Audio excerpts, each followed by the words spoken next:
बिस्मिल्लाहिर्रहमानिर्रहीम। अस्सलाम वालेकुम पाकिस्तान। उम्मीद करता हूँ आप सब खैरियत से होंगे और आप लोगों की जिंदगी अच्छी गुजरी होगी। सबसे बड़ी ब्रेकिंग न्यूज लेकर आप खिदमत में हाजिर हूँ। कप्तान को बड़ी खुशखबरी मिल गई। कप्तान के लिए तहरीक इंसाफ के लिए मिठाइयां बांटने का वक्त आ गया है। कप्तान का बड़ा छक्का वो खबर आ गई है जिसका आप सबको बेसब्री से इंतजार था। तमाम तर बड़ी खबरें आगे चलकर आप साथ वीडियो में शेयर करता हूं कि बड़ी खबरें क्या हैं। लेकिन खबरों को शेयर करने से पहले, इन खबरों की तफसीलात शेयर करने से पहले, आगे बढ़ने से पहले रिक्वेस्ट करूंगा कि इस वीडियो को लाइक कीजिएगा, चैनल सब्सक्राइब कीजिएगा, साथ लगे नोटिफिकेशन बटन दबाइएगा ताकि जो आने वाली वीडियोस हैं आप उनको मिस ना कर सकें। देखिए, एक ऐसी बड़ी खबर सामने आई है जिसने नून लीग की, पीपल्स पार्टी की, मौलाना फजलुर रहमान की और वो तमाम तर जमातें जो कि इमरान खान साहब के खिलाफ थी, उनके लिए ये खबर जो है वो बिजलियां बनकर गिरी है। खबर की तफसीलात में शेयर करता हूं, लेकिन सबसे पहले आपके साथ बात करते हैं कि जो मुस्लिम लीग नून वाले हैं, पीपल्स पार्टी वाले हैं या JUIF वाले हैं और वो तमाम तर पार्टी जो कि इमरान खान साहब के खिलाफ हैं, उनके लिए हुआ कुछ यूं है कि ये लोग उम्मीद लगा कर बैठे थे। ये लोग एक इनके जहन में एक ख्याल था कि पाकिस्तान के जो सदर हैं, सदर मुमलकत आरफ अलवी, डॉक्टर आरफ अलवी साहब जो हैं, उनकी जो आईनी मुद्दत है, मुद्दत मुलाजमत जो है उनकी, वो ख़त्म हो रही थी 8 तारीख को उनके 5 साल मुकम्मल होने थे। 5 साल मुकम्मल होने के बाद उन्होंने रिजाइन कर जाना था। आइन में लिखा हुआ है कि अगर सदर खुद रिजाइन करता है तो वो रेजिग्नेशन जो लेटर होता है वो एक्सेप्ट कर लिया जाता है। वो सदर जो है वो अपने जो ओहदा है उससे इस्तीफा देकर घर जा सकता है। अगर नहीं देता तो कोई बंदा, कोई पार्टी उसको प्रेशराइज नहीं कर सकती।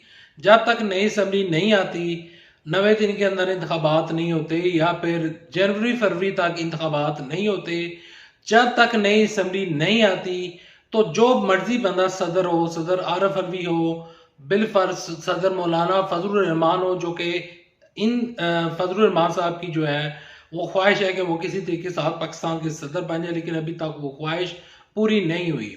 लेकिन अब बड़ी खबर सामने आई है और बड़ी खबर कुछ यूं है कि डॉक्टर आरफ अलवी ने, सदर आरफ अलवी ने एक बड़ा फैसला किया है। और वो बड़ा फैसला कुछ यूं है, वो कहते हैं कि मैं रिजाइन नहीं करूंगा क्योंकि उनका शेड्यूल जो है वो सामने आ चुका है।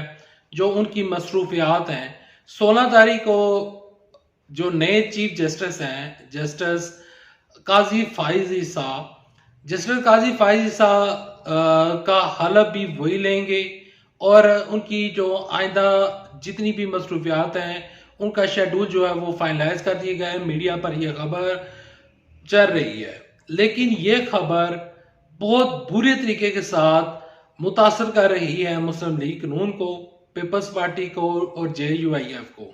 ये लोग उम्मीद लगा कर बैठे थे कि सदर आरफ अलवी जो हैं वो किसी तरीके के साथ अपनी जो उनके पास सदारत का ओहदा है उस ओहदे से वो रिजाइन कर जाएंगे।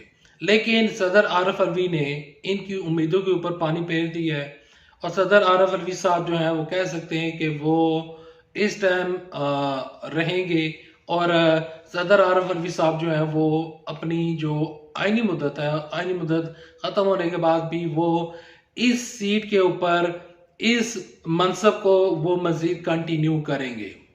इमरान साहब यहाँ पर देखें, जो सदर आरफ अलवी हैं वो है तहरीक इंसाफ के। तहरीक इंसाफ के होने की वजह से ये थोड़ा बहुत जो है वो बेनिफिट जा रहा है तहरीक इंसाफ को कि कम से कम और कोई उनके पास होता तो मौजूद नहीं है। इमरान साहब वज़ीर-ए-आज़म नहीं है, परवेज इलाही साहब जो हैं वो वज़ीर आला नहीं है, लेकिन कम से कम सदर आरफ अलवी साहब जो हैं वो सदर तो हैं। तो इस वजह से हम कह सकते हैं कि PTI जो है वो अभी भी इक़्तिदार में है। यहाँ पर आपके साथ खबरें शेयर करता हूँ। खबरें कुछ यूँ हैं कि आज है बुध और कल जुमरात है। जुमरात को इमरान साहब के जो केस है, साइफर केस, उसके ऊपर दोबारा हेयरिंग शुरू होगी। पहले जो हेयरिंग हुई थी तो हुआ कुछ यूँ था कि जो जज है, जज अबुल हसनान साहब, वो उनको किसी वजह से छुट्टी पर जाना पड़ा था। कुछ खबरें मिली थी हमें और उस खबरों में ये बताया जा रहा था कि उनकी जो बेगम है, उनकी तबीयत ख़राब है, तो इस वजह से जो वो हेयरिंग थी वो नहीं हो सकी। इमरान साहब के जो वकला हैं वो काफ़ी ज़्यादा पुरइत्मीनान नज़र आ रहे थे और वो बार-बार मीडिया पर आकर ये खबर दे रहे थे कि इस केस में कुछ नहीं है, इमरान साहब जल्द रिहा हो जाएंगे, इमरान साहब भी रिहा हो जाएंगे, शाह महमूद कुरैशी साहब भी रिहा हो जाएंगे। देखिए, तहरीक इंसाफ वाले जो वकील हैं, तहरीक इंसाफ की जो वकला टीम है, वो इस तरह के दावे करते हैं। वो मैं देखता होता था कि जब नवाज शरीफ के जो वकला थे, जब वो नवाज शरीफ के मुकदमा लड़ा करते थे तो उस टाइम उनकी तरफ भी से भी ऐसे ही बयानात आते थे और हमने देखा था कि नवाज शरीफ जो थे वो बिल्कुल नैल हो गए थे और चले गए थे, बाद में मुल्क छोड़कर चले गए थे। और इमरान साहब के दौरे हुकूमत आने के बाद वो मुल्क छोड़ के चले गए थे, लेकिन नवाज शरीफ साहब जो हैं वो अभी तक वापस नहीं आ रहे। अच्छा, यहाँ पर इन लोगों की मुझे समझ नहीं लग रही कि नवाज शरीफ साहब को अब किस चीज़ का डर है। जो नए कानून बने थे, नए कानून के मुताबिक जो रिव्यू एंड जजमेंट का जो केस बना था, जो कि इन्होंने तमाम तर चीज़ें तब्दील कर दी थी कि जो बंदा नाअहल है वो तायाद नाअहल नहीं होगा बल्कि 5 साल के लिए नाअहल होगा। अब वो नाअहली भी ख़त्म हो चुकी है। सॉरी, वो रिव्यू एंड जजमेंट जो था वो सुप्रीम कोर्ट ने उड़ा दिया था, लेकिन यहाँ पर नवाज शरीफ आए दिन नई डेट दे देते हैं और कहते हैं कि मैं इस तारीख को वापस आऊंगा, लेकिन वो वापस नहीं आते। मौलाना फजलुर रहमान बिल्कुल खामोश होकर बैठ गए और उनकी जानिब से कोई बयान सामने नहीं आ रहा, कोई स्टेटमेंट सामने नहीं आ रही, कोई कुछ समझ नहीं आ रहा कि मौलाना फजलुर रहमान साहब जो है वो क्या करेंगे। और नवाज शरीफ जो है वो उधर निकलते हैं और 2-3 मीडिया वालों को कहते हैं कि मैं आने लगा हूँ, फिर वो अपने बयान से ही पीछे हट जाते हैं। और इधर से मरियम नवाज शरीफ साहब अभी खामोश है। शहबाज शरीफ लंदन में बैठकर वहाँ पर लंदन जब भी बाहर निकलते हैं मीडिया से गुफ्तगू करते हुए उन्होंने कहा है कि मैं पाकिस्तान में नहीं हूँ और मैं इंग्लैंड में हूँ। पाकिस्तान में जो गुर्बत बढ़ी है, जो महंगाई बढ़ी है, मैं उसके ऊपर कमेंट नहीं पास कर सकता और मैं यहाँ पर हूँ तो मुझे क्या पता कि पाकिस्तान में क्या हो रहा है। अच्छा, शहबाज शरीफ भी उधर बैठ गए और जो इजहार डार साहब हैं वो कहते हैं कि अगर पाकिस्तानियों ने हमें दोबारा मौका दिया तो हम पाकिस्तान में कोई दूध और शहद की नहरें बहा देंगे।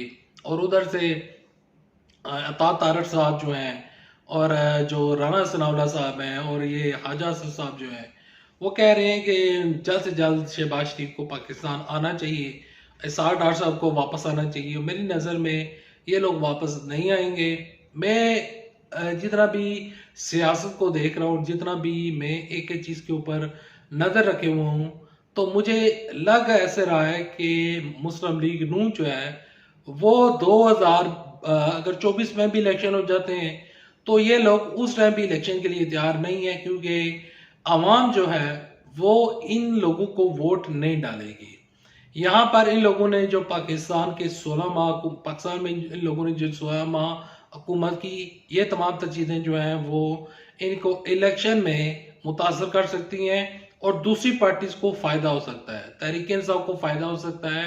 और जो निगरान वज़ीर-ए-आज़म नौरुल काकड़ साहब हैं वो कहते हैं कि तहरीक इंसाफ को इलेक्शन लड़ने का पूरा हक है और वो लड़ सकते हैं, हमें कोई इतराज़ नहीं है।